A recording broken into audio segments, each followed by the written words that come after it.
people! Yeah! Tag team music in full effect. That's me, DC, the brain supreme, and my man Steve Rowland. We're kicking the flow. Tag team back again. Check it, direct it, let's begin. Party on, party people, let me hear some noise. DC is in the house, jump, jump, rejoice. There's a party over here, a party over there. Wave your hands in the air, shake your dairy air. These 3 words for you getting busy. There it is, hit me.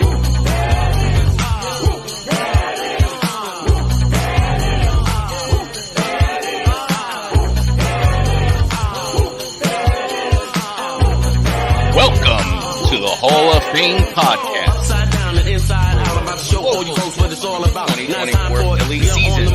And make this mother party hot. I'm taking it back to the bigger old idiots school, than 'cause you'll I'm an find old on fool who's social so media outlets. And your hosts, we've got JV, Chris, and Darth Pooh.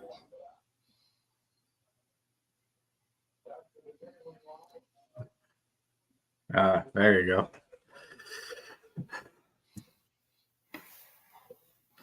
What's up, people? Welcome, welcome. So we have our inaugural episode of the Hall of Fame podcast. Welcome, boys. Well, how are you? Welcome. So we got a kind of a season starter here, don't we? We got the earliest spring training that I could ever remember. I've been a fan for as long as I can remember. Spring training. How do you guys feel about it this early in the season? I feel like spring training is always at the beginning of the season. Yeah, I feel like because you figure, what was it, 5 years ago, Bryce Harper arrived. We signed him 2 days ago, 5 years ago. And today was his first day 5 years ago of being a Philly, and they had already played a couple games. So, but I think their games are moved up a little bit earlier. I don't know. I could be wrong, but I feel like they moved up a little bit earlier, and they're playing. I feel like they're playing a lot more split squad games. It seems like the whole league is doing a lot more split squads. So it's just, I don't know. I like having the games. I like try to get them back in. I think the WBC had something to do with that, where these guys were playing meaningful games, and a lot of them came off and did. They came out of the WBC and had solid starts to their seasons, other than Trey Turner. So why not get them playing earlier?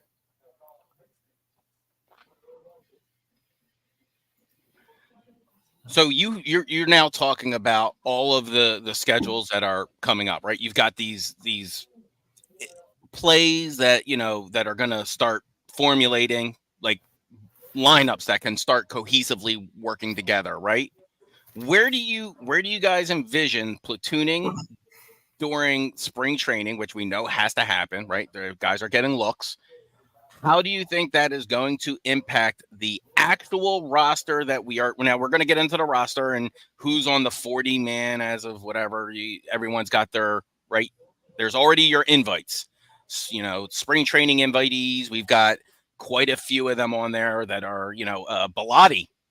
We got Bellotti as a spring training invitee. So where do you guys envision these teams? What's going to be the final rotation, and who are you platooning?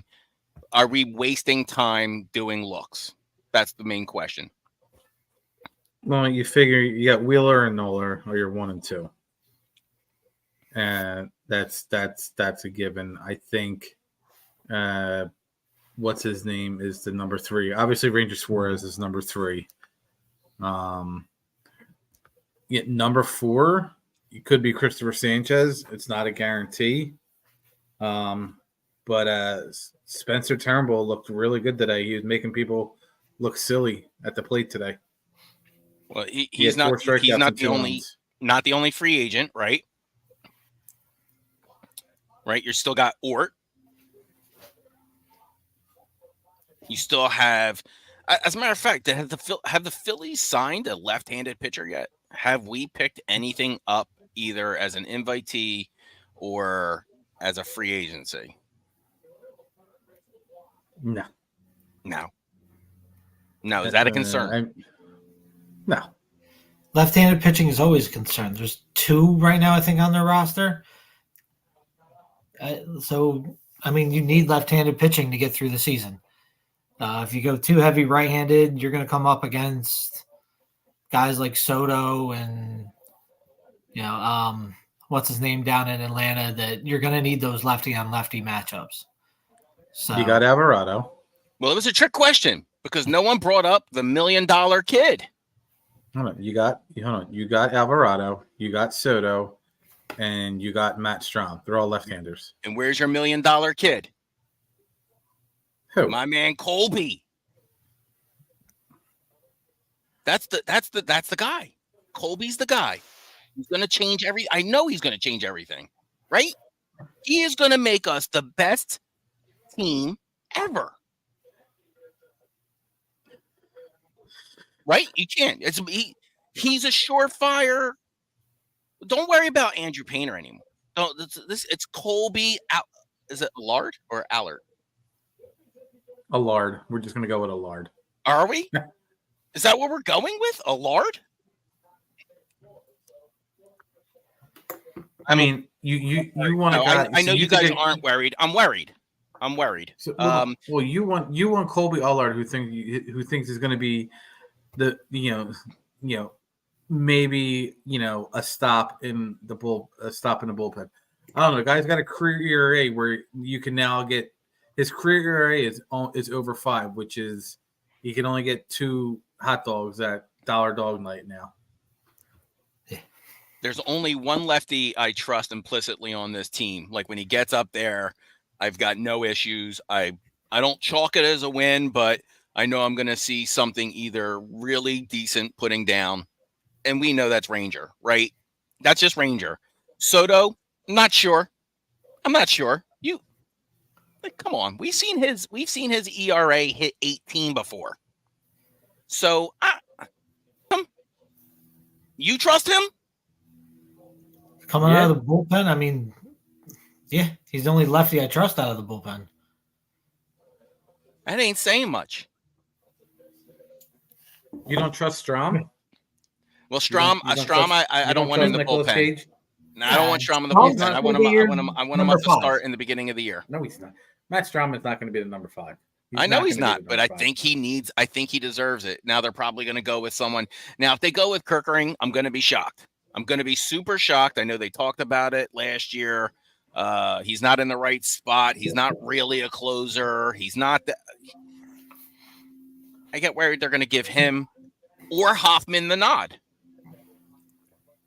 I'd give Kerkering before I'd give it to Hoffman. Where do you put Ort in there? Is Ort relief?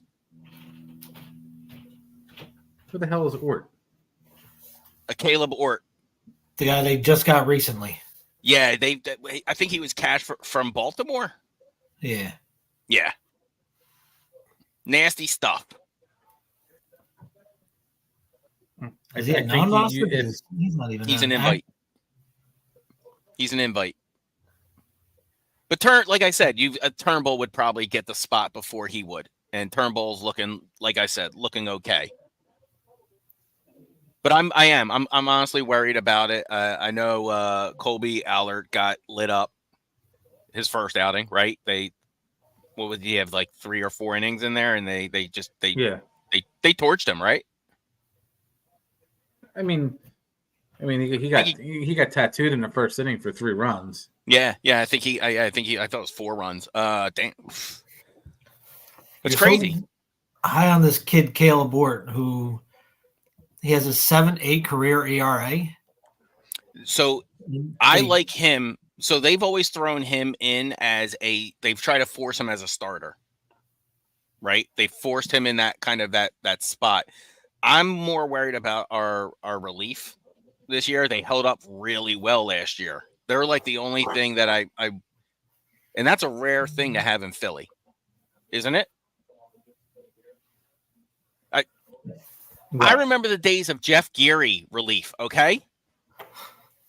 So this is You mean kind of dead? like no. Oh, geez. Oh, you're the worst. Are there any? Well, here's a quote that we got from Nick, and I want your reactions to this one. Nikki was said, I haven't gotten dressed yet, and we're talking about the World Series, but that's a good thing. Yeah, why wouldn't it be? What's that do for you? I'm okay with it. Listen, listen, you have to have the confidence to talk about, trying to be one of the best teams in baseball. So, And I mean, what's really talking about? Your goal is the World Series. That's every team going in. Even the Pirates are going in saying their goal is the World Series. Unrealistic goal, but it's a goal. So him saying that's not that impressive to me. Like it's what you would expect from him. Yeah. And so Nick, I know people want to point at his slumping last year as a thing, but there were times where I remember strictly in April and May, he kind of then back in the beginning of June, he propped up the team with his shoulders. Oh, yeah. He was Well, he strictly had to. Atlas. But people forget that. Like it could have been a whole lot worse last year and he was producing. He was just producing, and his fielding improved 100%. It's like 2 years ago in the playoffs, he turned on his defense, and now he's been a maniac ever since. Yeah, he didn't commit an error last year. So yeah, like I get what you're saying. Like people, people don't forget that Nick Castellanos carried the team for the first half of the year. But it's just the way Philadelphia sports is. Like yesterday there was the podcast out with Darius Slay, who was talking to former Eagle Steve Nelson, who said playing here is hard.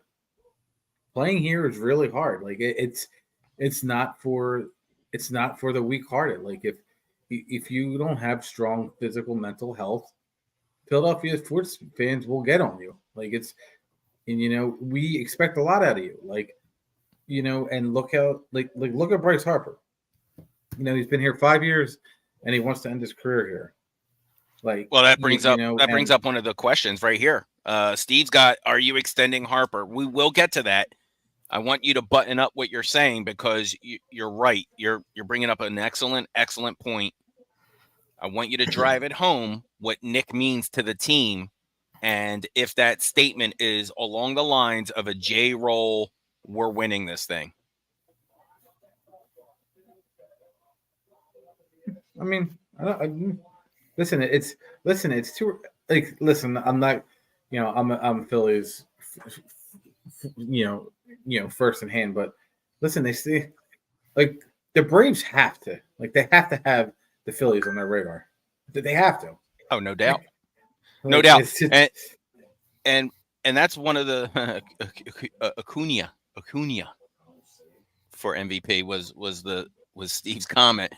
But the best player I think if last year the Braves legitimately played cohesively as a team instead of playing as individual players.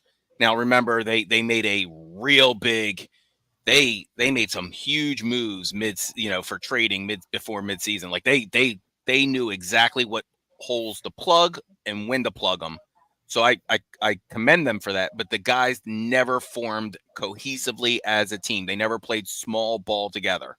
They were always trying to rock themselves out of their cleats, and it showed. And so I hope they tailor that down because it'll make some very interesting games between us and the Phillies. And I want that to be the stretch out.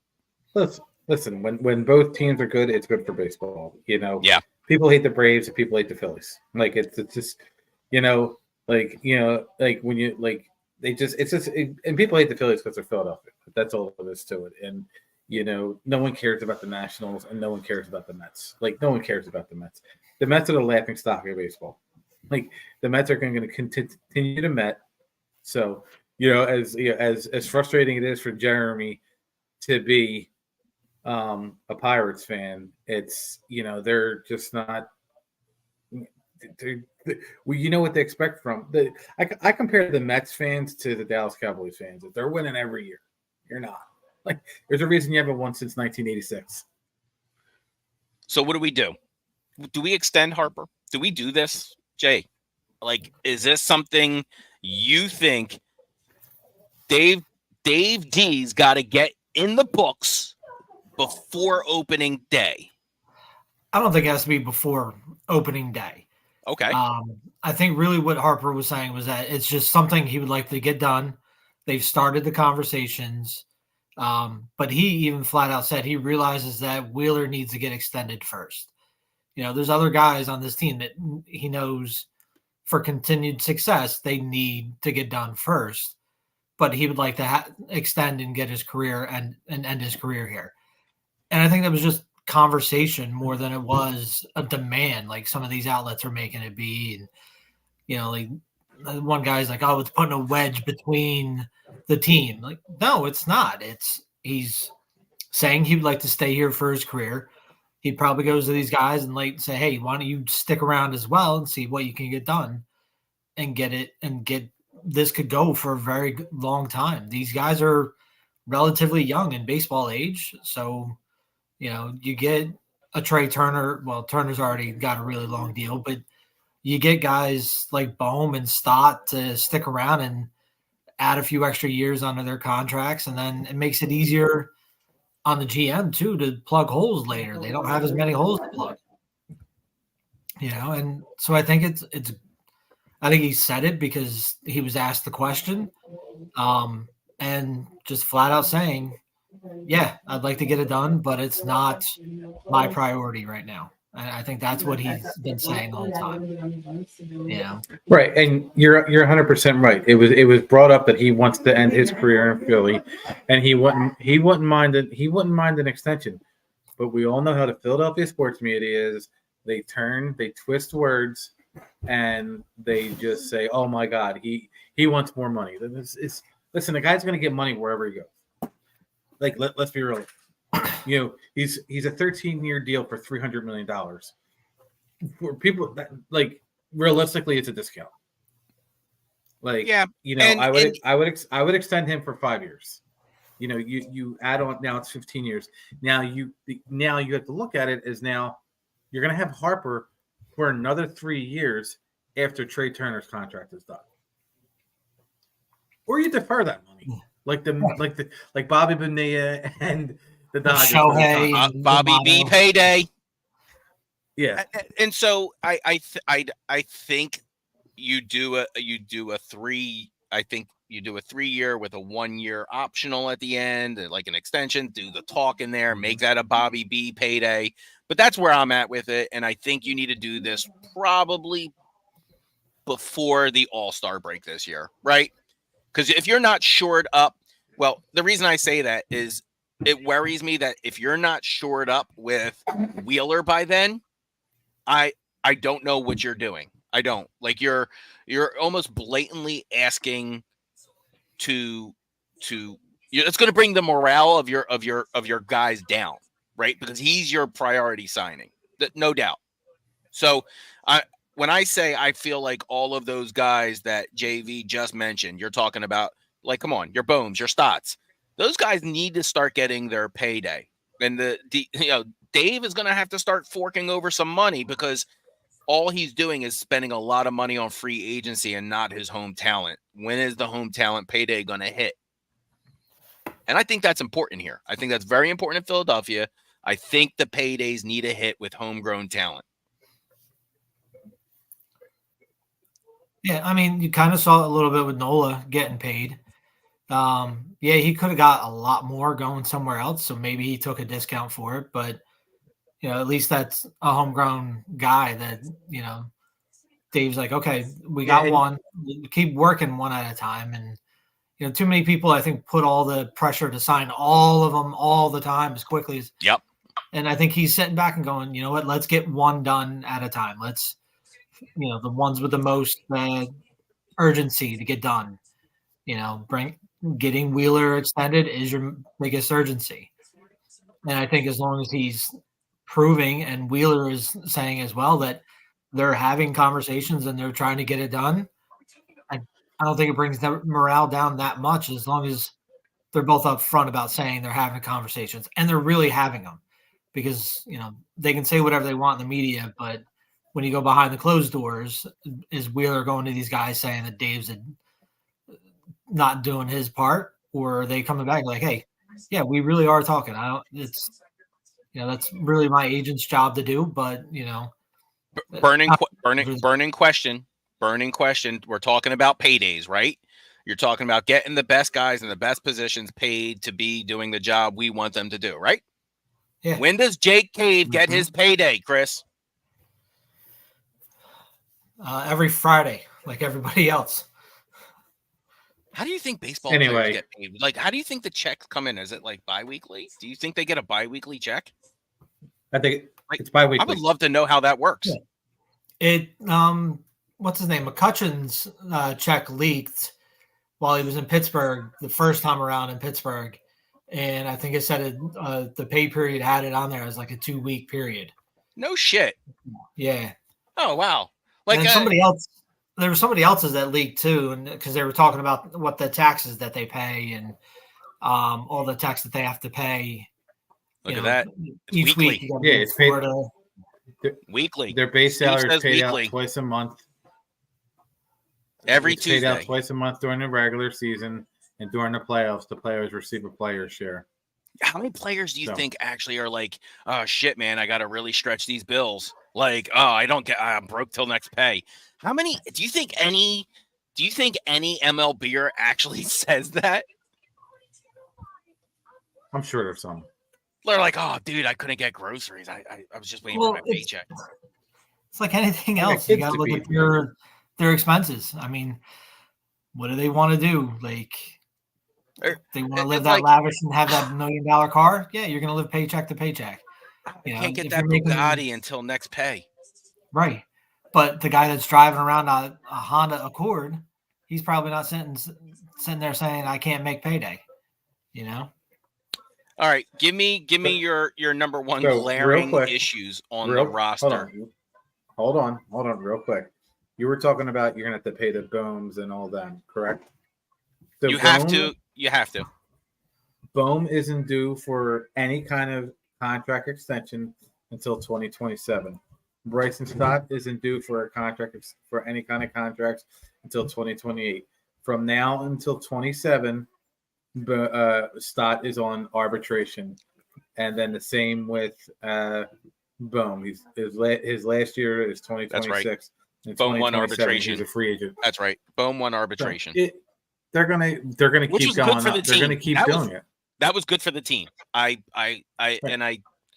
have to challenge it. Like as ownership. You got to do that, right? You got to challenge it. But I think that was a good move for arbitration and the players for him to win out like that. That was a really savvy move on his part, actually. Let's get to we're going to do our lineups in a minute. We're going to do what we think our opening day lineup is going to be. We know everyone's going to want to. We'll get into it's not even considered a arguing point anymore. It used to be, like last year was for a little bit. I think it's going to be an arguing point because it's just something to talk about. But we know the burning question is Kyle batting first, right? He has to. Like they win. I listen. So you're going on the statistical. When he leads off, we win games 60% of the time. Is that what you're going with? Yes, because years ago in like 2019 and 2020, when I did the Diamond Club podcast, I argued for Bryce Harper to be batting leadoff because he would come up for the first half of the season. He came up with 2 outs. Now you have Schwarber, and he's going to. Schwarber's going to do one thing. He's going to walk. He's going to hit the ball 435 feet, or he's going to strike out. That's it. And right. So name that again. That's important. Name the 3 things he's going to do. Walk, homer, or strike out. That's it. That's it. That's all he's got in him. Now, the question is, how many strikeouts did he have? How many did he leave on when he wasn't leading off with no one on, right? That's the real statistic. And I hate the fact that he doesn't get counted for men on base after he homers, because that should be a man on base. He's getting robbed of his on base percentage for that. So he's on base. His on base percentage was like something like what? 343. 43. That's ridiculous. That's ridiculous. So that's the one argument. The other argument is you want someone on base for your cleanup guys and your middle. What do you say to those people? He doesn't fit there. Your DH is leading off. What are we talking about? That's what you hear, right? You hear that a lot.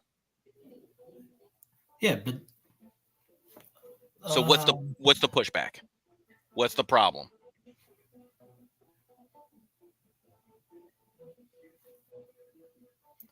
He's just more comfortable there. It looks like but Trey feels more comfortable there. Trey said Trey's going to go ahead and say I slumped. I was batting shit for nothing because you were throwing me around in the lineup all the time, and I couldn't get a groove on. And I was like, well, why were you moving me around? Then I was the 2, and then I was the 1. What are you doing? What? That's an argument. Stability on the lineup, and he wasn't getting it. So that's the argument I see that no one really addresses, is the stability of a lineup. Counterpoint argument is you're a professional. You should be able to get up to the plate and do what you do anywhere in the lineup. Where do you guys land on that argument?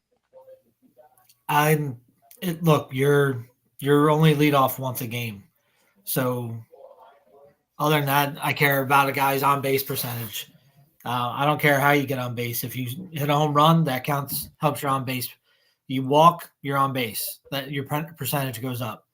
All of which can help the team. You know, you don't win games without scoring runs. So I don't care who's getting them, how you're getting them. Get the runs.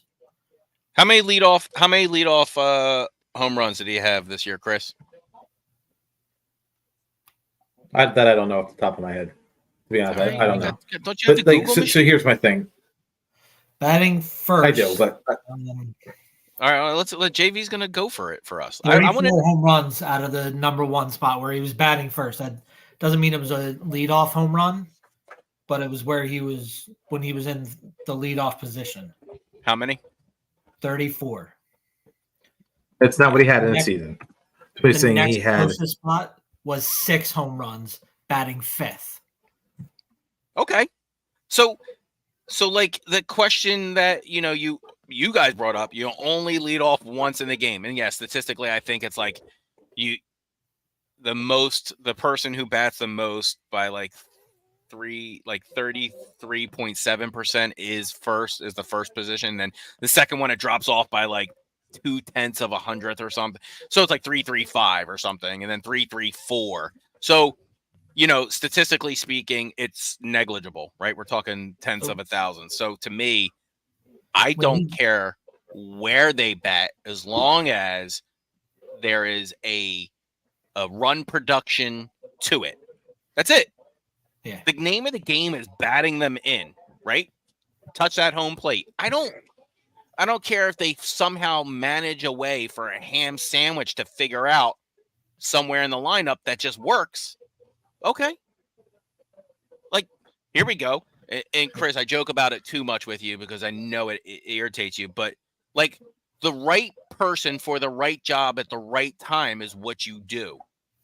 Ronald Torreyes was the right guy at the right time for the Phillies when they needed him. He's not a good player, not at all, but the guy was slapping around triples when the team needed it, and they put him in a good position for it. So the question is, are they putting every player in the correct position to be their best? And I think Schwarber performs his best in the starting lineup at 1. Yeah, and I think he continues playing that well throughout the game. So just something about being that guy that walks up to the plate and seeing the pitcher first helps him. It helps him get in his groove for the game. So, I need Rob. I need Rob to be honest, though. I need Rob to be honest with his players. I know they love him. I need you to be honest. I need you to say, hey, Kyle, need you to move. I need you somewhere else, and you need to do it well. And I need you to think about that. They have to have that same flexibility. They want, but they should be also be able to be. The pride needs to be moved out of the way. And I know we all love Bryce, but sometimes he's got way too much pride. But I've also seen him move out of the way for the benefit of the team.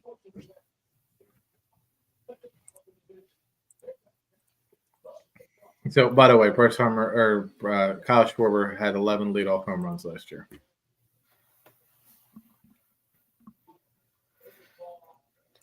So, what about emotional? Trey Turner, you think? So statistically, we like him there. I think the three of us agree. Statistically, we like him there, right? Trey Turner, I'm okay with it. First batter of the game, leadoff homers, 0 last right. year.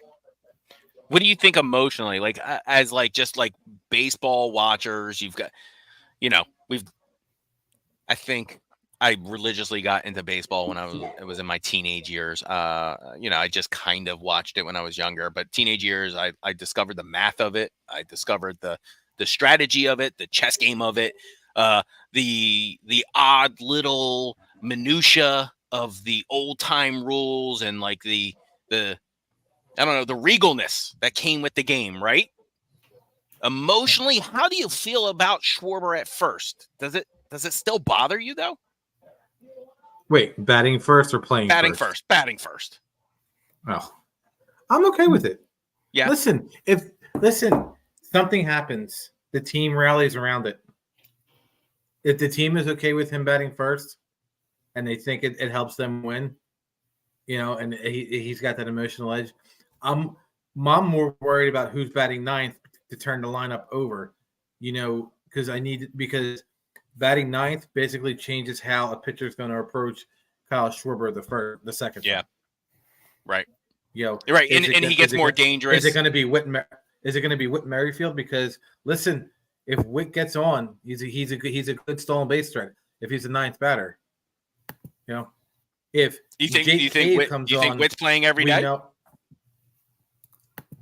If Yohan Rojas is not on this roster and he struggles in the beginning, absolutely. There's no reason Whit Merrifield should not be an everyday starter playing in the outfield. So you're just saying Pache, we're not even looking at him as the potential. You're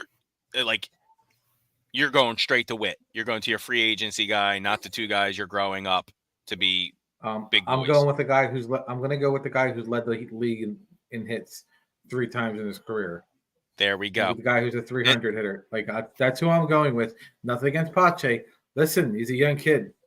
His time will be there. Kevin Long's he can work with him. But if you want to, your outfield needs to be Castellanos, Whit Merrifield, and Marsh. And Marsh. Yeah. Well, someone said I heard the best thing. Whit Merrifield is the Dollar General version of Trey Turner. People are such idiots, and they're probably right. Listen, that's what I saw. I'm not calling him the Dollar General version. That's hurtful, and that's witty. I wish I had came up with it. You guys have your let's get your lineups. All right. I'll go. All right. I got Schwarber leading off. Trey Turner, Harper, Castellanos, JT, Bohm, Stott, Merrifield, Rojas, Pache, somewhere in there playing that left field spot, and Marsh hitting 9. Oh, that was nice. That talks to Chris's point on who do you have in that 9 spot, and that might solve the issue with you get to leave Rojas in to develop him, but don't put him in such a pivotal position in the lineup. Yeah. And Marsh is that guy that on any other team, he might actually be a leadoff guy. But that's why I like him in that 9. He's a little more stereotypical leadoff. He has some pop, but he can get on base for you. So that's why I like him down there, so he can reset the lineup and reset it for the top guys. And Marsh is good for doubles and clutch positions, right? And clutch points. He knows how to pull, and I like his attitude. I love his attitude. Yeah, I do. He just wants to get on base. That's all he cares about. I went to a game one time, and I think I yelled down to him, and I'm like, Brandon, what do you put in your hair? Is that baby oil? And then I swear he took off his hat. He looked right dead at us. He goes, all natural, baby, water. Took off his hat, threw some water on, put his cap back on. Like, just fan interaction like that is just enjoyable. And he seems like he fits in really well with the Nick and the Bryce attitude. I'm really concerned about Real Muto and what he's done in the offseason to work on his swing. I know they always talk about his swing. I know his swing's been an issue over his career. I know he loves K-Long. I know he loves, working on it, but he really hurt us last year. We stuck through with him. We gave a standing ovation to Turner to turn him around. Do we owe that to JT this year if he just kind of puts on the same show as he did last year? Do you save JT is the question. I don't know. I don't think of JT as being necessarily that. He wasn't brought in here to be a star hitter. He was brought in to be a good hitter and take care of the pitching staff. Well, that's going to end. His knees are shot. Let's be honest. He's going to get half the games he got last year, probably.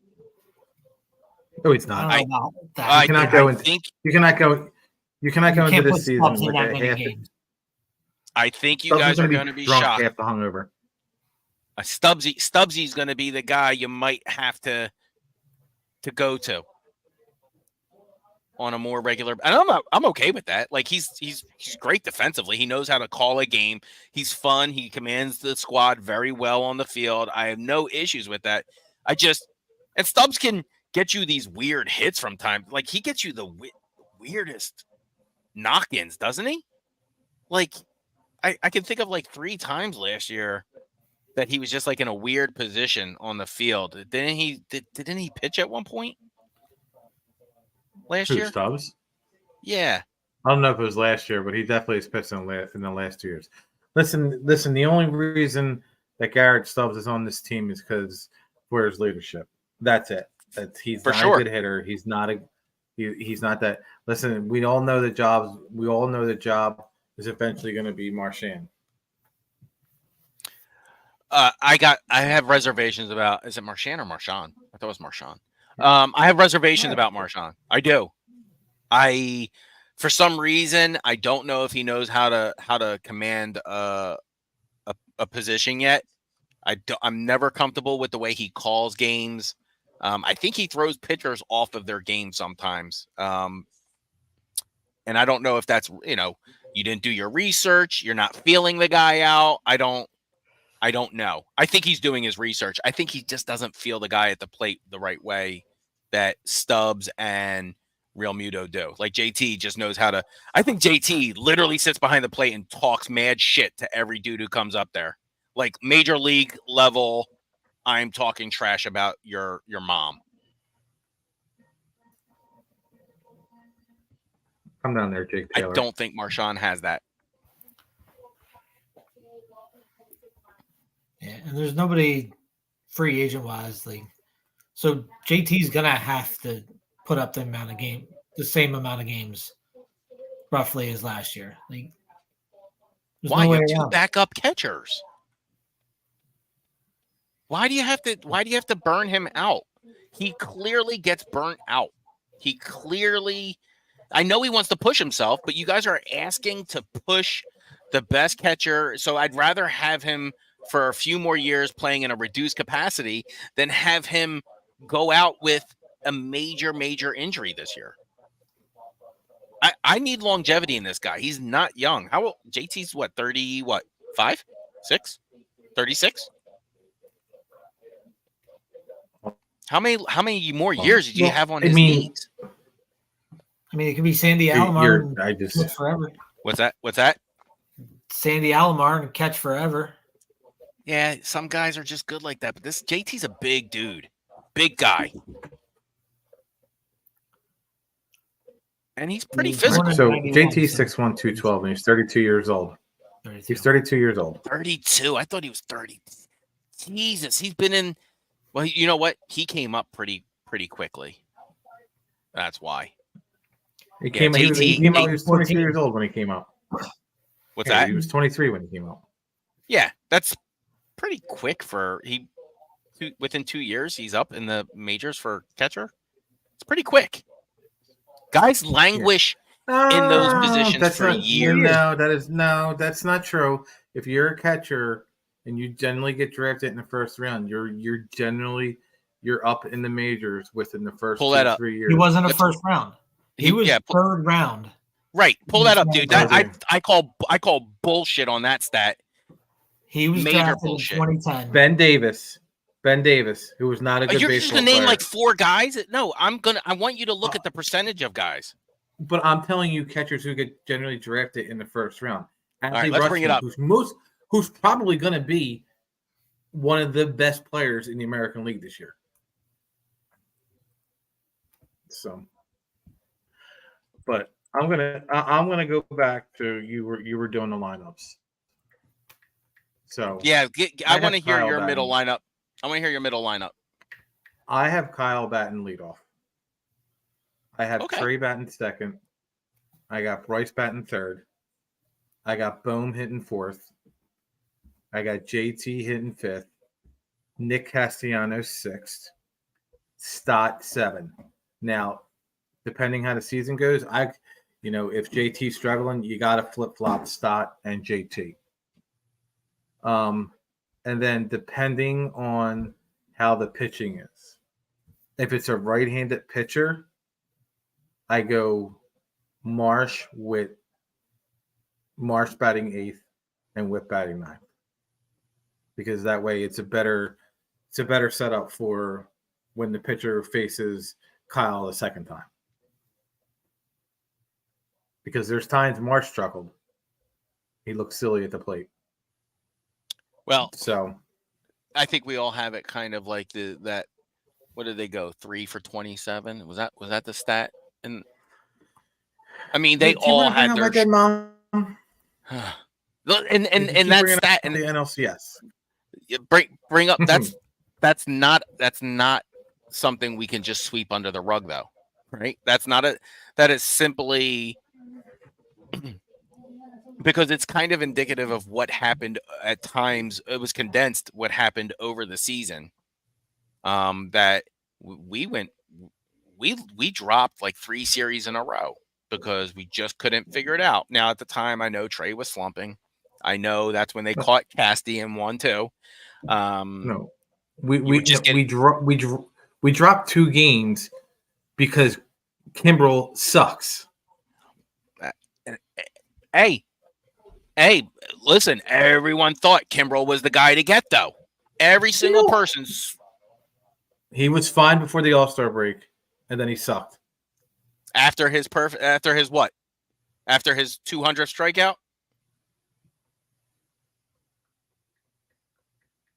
Is that what dropped him? Are you telling me after we celebrated Kimbrel in Atlanta, that's when he decided to not be a pitcher anymore? A pitcher that we knew we could count on? Looks like we lost him. Yeah. So is that what you're telling me? You're telling me Kimbrel is like the reason that we lost this in the NLCS? I don't think so. No, I think it was a combination of him and Topper's lack of being willing to move on. If the meat of your lineup goes 3 for 27, you're going to lose. Can you hear me? Go ahead. I just asked my wife, why did the Phillies lose the NLCS? And her response was because of that fucking bird. Of his wine. His fucking bird. His setup. So I have no problem. I have no problem. Absolutely. Listen, they sucked when they batted. Like there's no doubt about it. Like that Keith, me and you were there for Game 7. Harper hits that ball 107 miles an hour, and it just dies. It just dropped. Every other time, just dropped right out of the air. Any other time he batted like 723 when he on balls hit 107, and like 11 of them were home runs. No, we lost because Kimbrel couldn't hold a lead. We had a 4-2 lead. I think like game 4. I cannot blame that game. He blew that game. Yeah, 100%. But he didn't blow the series for them. Like you come home to Game 7, you're at home. Game 7, you're already up 3 games to 2. But we wouldn't have needed a Game 7. 3 games to 2. It would have been 4 games to 1 if he would have held the lead. Fine. Kimbrel loses it. It's 3 games to 3 now. Fine. I give it to you. Kimbrel sucks. F him and his whole lineage.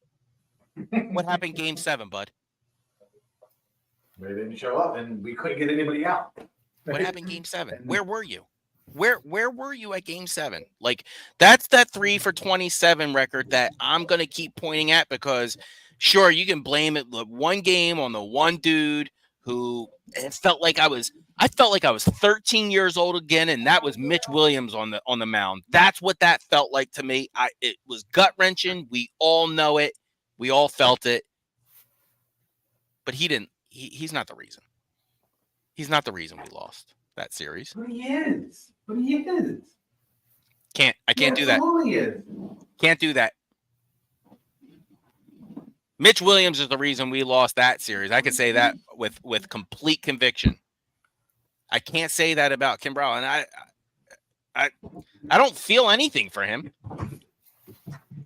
He's kind of like, to me, like the way I saw the Sixers kind of sign James Harden at the time. Like, okay, he's just, I don't think this is going to be anything special, but I think this is a good set piece we can use, and I still feel that way about him. If he was with the team for another 3 or 4 years, I wouldn't, not that he's got that left in him, but even if he was, I wouldn't still have a problem with that.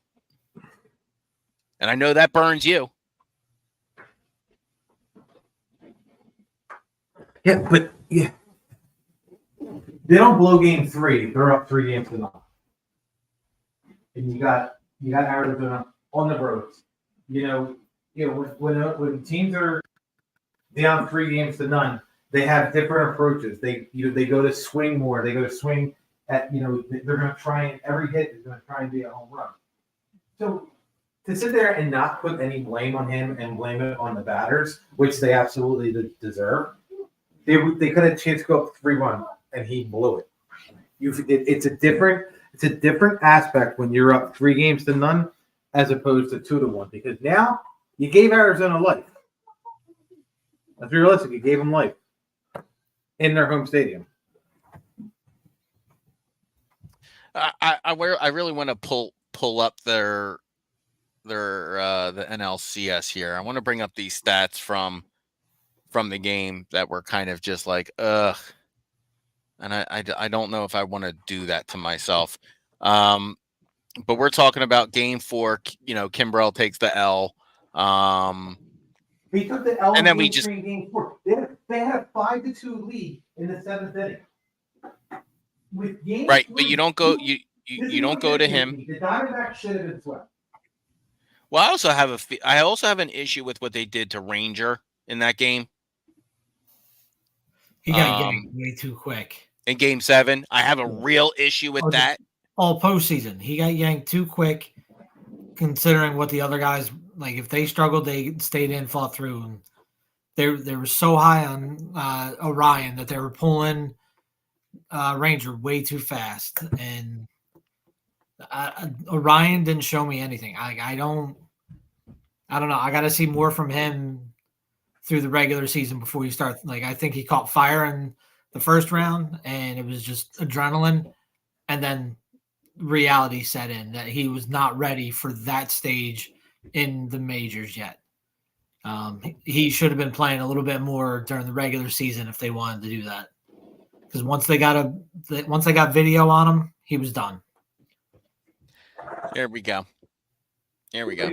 Phillies went 51 for 221. Okay. 51 for 221. You're like, yeah, that's pretty bad. Here's even more interesting.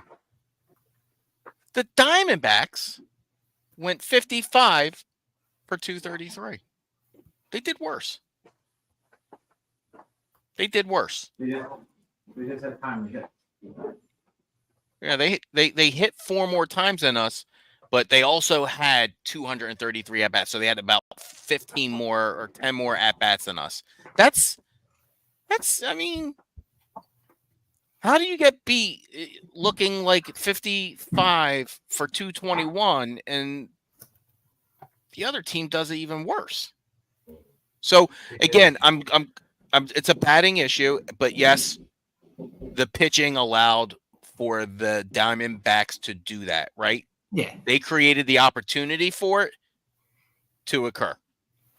But the offense did themselves no favor by not showing up. Oh, absolutely.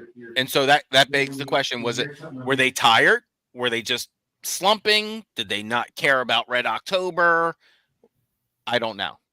And that's something we're going to have to see this season. We're going to have to see how does Rob Thompson, how does he quickly acknowledge a problem and then say, I saw him wait too much this year. Way too much. I sometimes he didn't even acknowledge a problem until the fans got up and had to do a standing ovation. I don't know. That still feels dirty to me. It's cool that we did it, I guess. But he's a multi-millionaire. What are we doing? Because here's the thing. For once in our life, let's not be the scumbag Phillies fans and boo our players. I don't want to boo him, but I'm certainly not going to give him a standing ovation. Like, what are we? I guess. Okay. I'm so happy I could help the millionaire feel good about himself. And I get it. It's a game and it's a sport, and I love watching it. We all do. But I don't know if that's going to work here for a long-term solution. I don't think it's a little corny. It's a little corny if we have to do it again this year. If we have to do that crap again this year, I am not a Trey fan. No, you're absolutely right. It's you're 100% right. He hits 105. I'm booing the man. I don't know. He hit 105 this season. Yeah. I'm not booing anything. I don't boo anybody. That's just me. All right, boys. We're in the closing 5. Let's get our what do you want to see this year? It could be anything. It could be about the team. It could be about the stadium. It could be about the food that comes in. It could be about whatever you would like. What do you want to see for the 2024 Phillies baseball season? We're going to throw it to JV first. Go ahead, man. Just improvement with the management, the manager, honestly, like better use of the bullpen, proper use of it, not falling in love with guys that they just sit there and let them stay out there, or falling so out of love with guys that they throw one high and outside and you're yanking them off the mound.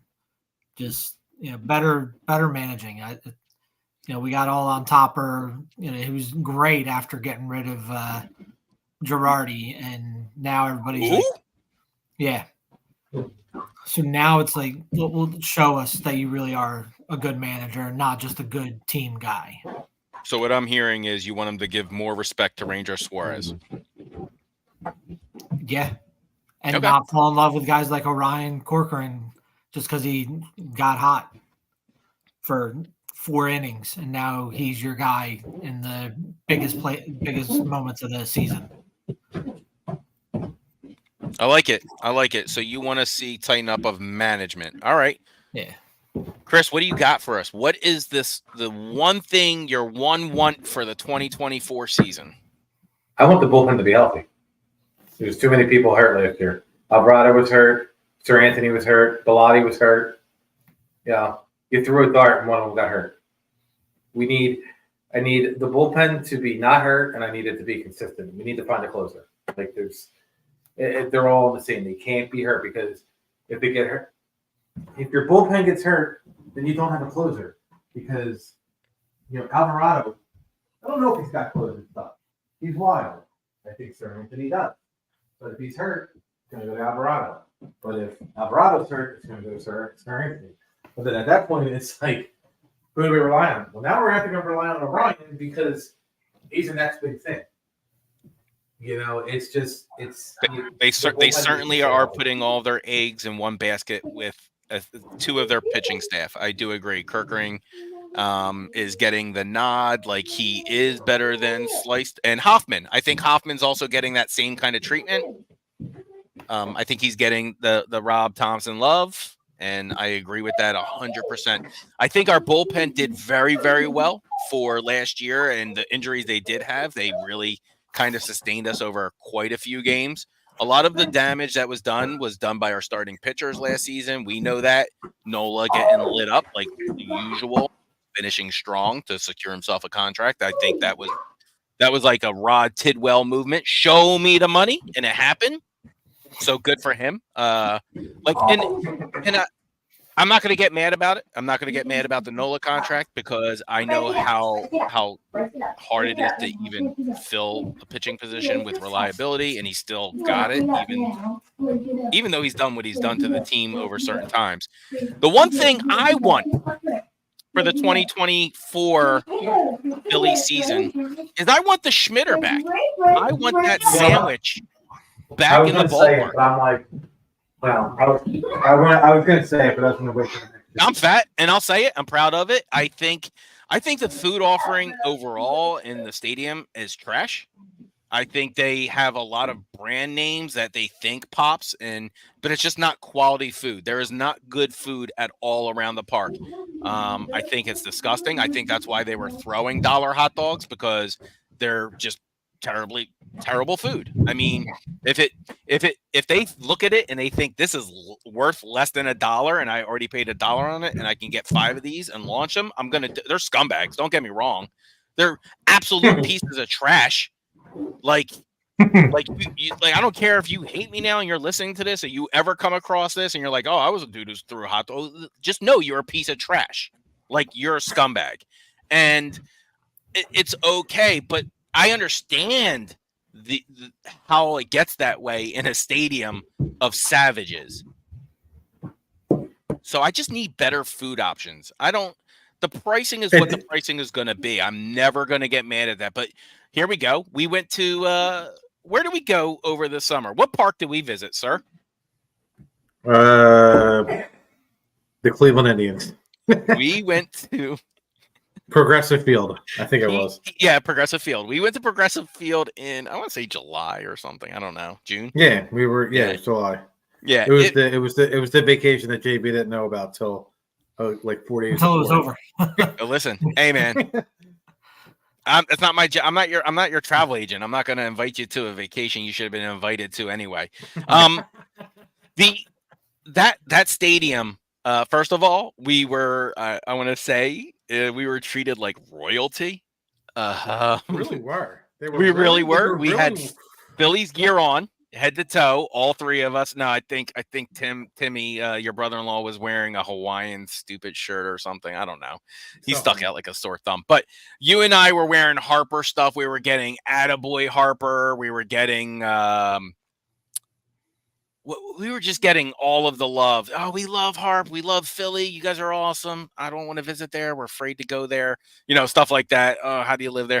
But the food selection was amazing. amazing. They had artisan, like like local people there that had booths running. It felt good. The selection felt good. The food was good. I think the food in our stadium is terrible, and that includes Chickies. That includes your Campos.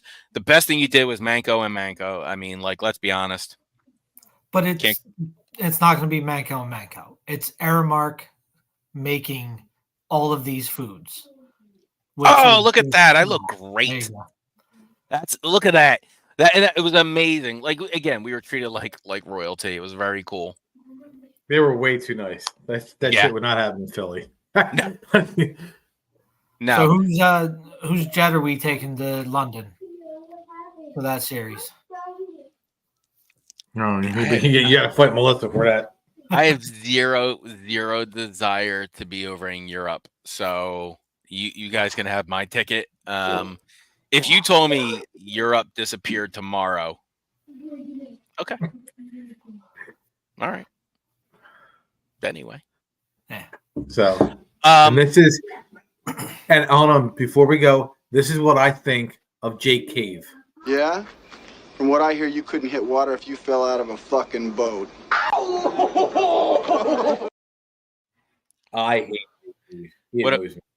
Well, such a classic movie. I'm gonna watch it this weekend. Such a classic. Such a classic. Bull Durham is when they're on the pictures now talking about what they're gonna buy the girl and the guy for their wedding. Like Bull Durham is up there with one of those, like, it brings me back to my 80s immediately. It's to the moon type of movie, but it really nails the baseball feel and why I ended up loving watching the game. Gentlemen, where? It's been an honor. That's our first episode of the Hall of Fame Club podcast. Keith. I'm JV. I'm Fuzzy. I'm Fuzzy. And we'll catch you guys next time. All right, and then we'll head out with this. Living in this big blue world with my head up in outer space. I know I'll be A-OK.